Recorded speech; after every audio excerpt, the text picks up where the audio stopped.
I'm just getting started! How you guys doing today? It's the True Game Nerd. I am back once again. Today, I'm going to do a retrospective on the series known as Tekken. In the past, I know I've talked about how much I really love this series, and you're going to find out just how much. So we're going to kick this off with Tekken 1. Tekken 1 is considered one of the more innovative games of its time. This being for a number of reasons. Even more so than Virtua Fighter, which had come out recently. And Tekken was created to compete with Virtua Fighter. Tekken was initially created in a way that was similar to Kakuto Chojin, although the game doesn't suck like Kakuto Chojin did. It was created as a way to test the 3D fighting engine. I believe it was Sega, and I may be wrong, you can comment if I'm wrong on that. And what happened is something went wrong, and Namco ended up acquiring the license to use these characters, and they used all these 3D engines and things for their 3D fighter to develop something for Tekken. And not only was it known for its memorable characters, but it used the special Namco 11 system, which was developed to work in concise with the PlayStation at the time. And what that did is it allowed the games to have more textures, making it look a lot smoother, a lot better than Virtua Fighter did at the time. And that was something big. The other thing they changed was the gameplay, making it more accessible for new players, less specific with the blocking, things like that. And the gameplay in Tekken is a little different than how we know it today. It was a little slower. It was still the default, punch, kick, triangle, that whole thing, X and circle to kick, triangle and circle to throw, things like that. Now we're going to talk about graphics, and just as a reminder, this review is on the PlayStation version. The graphics on this game do look very good for the time. As I had mentioned earlier, the textures were something very special in this game for its time, and you have to remember at the time it came out how innovative it was, so you can't be comparing it to games now. That's not even fair. Now, the textures look really smooth in this game.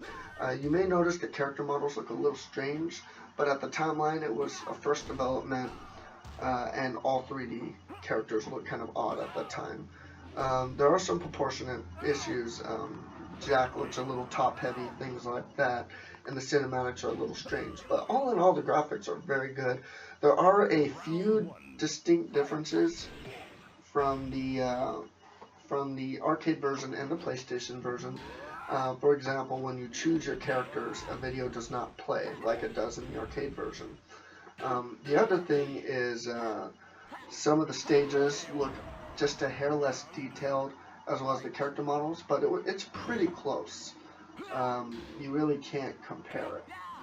The sound is actually something that I really liked in all of the Tekkens thus far. One of them is the music. They took some already composed music that's been done well and rearranged it for the PlayStation version, and it sounds better. It really does sound a lot better. The characters all have distinct voices, little effects if you KO them, like a hard echo, things like that. You may notice Heihachi sounds a little strange. Heihachi has Jack's voice, but going back to the timeline, Heihachi really wasn't giving a distinct voice until Tekken 2, which we'll cover later. The gameplay is not bad. It's aged badly.